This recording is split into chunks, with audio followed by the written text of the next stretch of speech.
through coup attempts every decade for the past 60 years. That's exactly what's happened in Sudan, the northeastern African state with more than 40 million people. In October 2021, thousands of people flooded the streets after the military seized power in another coup. So what's gone wrong? The most important thing to understand is that Sudan's economic hardships and political instability didn't happen on their own. It didn't happen out of a vacuum.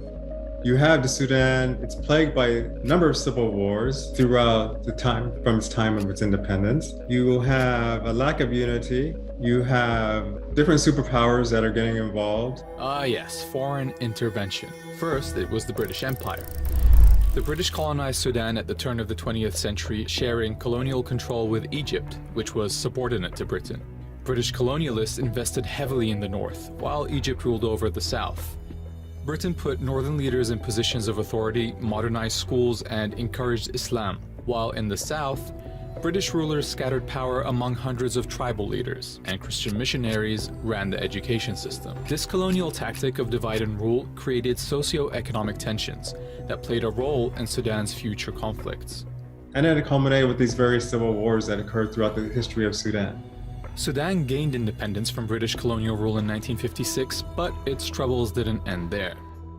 As part of the Horn of Africa, Sudan was extremely important in geopolitics. Injections of weapons from world superpowers, including the United States, aggravated existing class, ethnic, and religious tensions. In fact, Sudan has often been dubbed as, quote, Africa's arms dump. During the Cold War, Sudan was one of many countries ravaged by the US and Soviet Union waging war via local proxies. The US alone sold Sudanese governments nearly $1 billion in arms during that time, and today, Sudan is one of Russia's biggest customers on the African continent. So, Sudan inherited colonial engineered ethnic tension and was armed by countries eyeing Sudan's geopolitical importance, and that's why it's not a coincidence that armed conflicts have consistently flared up in Sudan. Since gaining independence, Sudan went through 2 civil wars, just 11 years apart, the second of which left around 2 million people dead and more than 4 million displaced. Government-backed militia groups massacred countless Darfuri civilians in 2003 after anti-government armed groups began fighting the state. All this political instability meant the economy was going to struggle, which in turn only worsened the political instability.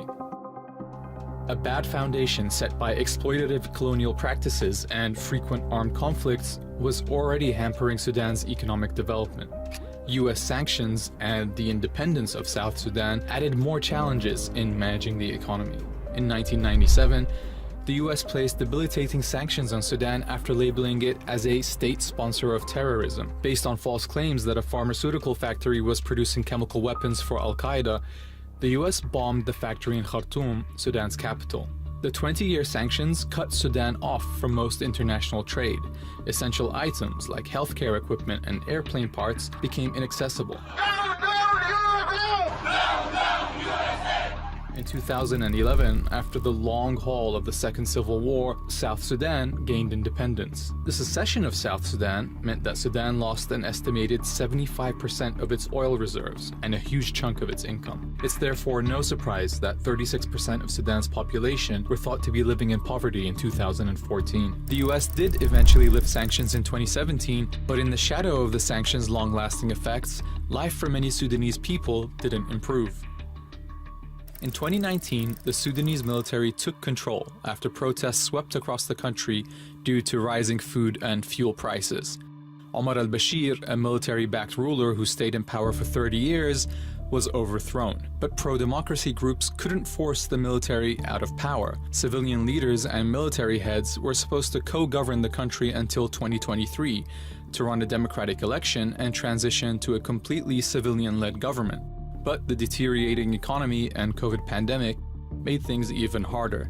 Protests broke out calling for military reform and full civilian rule. But like more than a dozen times before, the military took over and dissolved the transitional government. With foreign intervention, historical ethnic tension, heavily armed conflict, and economic struggle, the 2021 coup has thrown Sudan into another wave of uncertainty, but also into another wave of resistance. The people should have the power. The people have taken to the streets. The people are voicing their displeasure. For the most part, the people themselves are truly interested in removing the military from power and having democratic elections and having a civilian government. So yes, the people themselves actually need to run the government, be in charge of their own fate, because for so long they have not been able to. They've been denied this.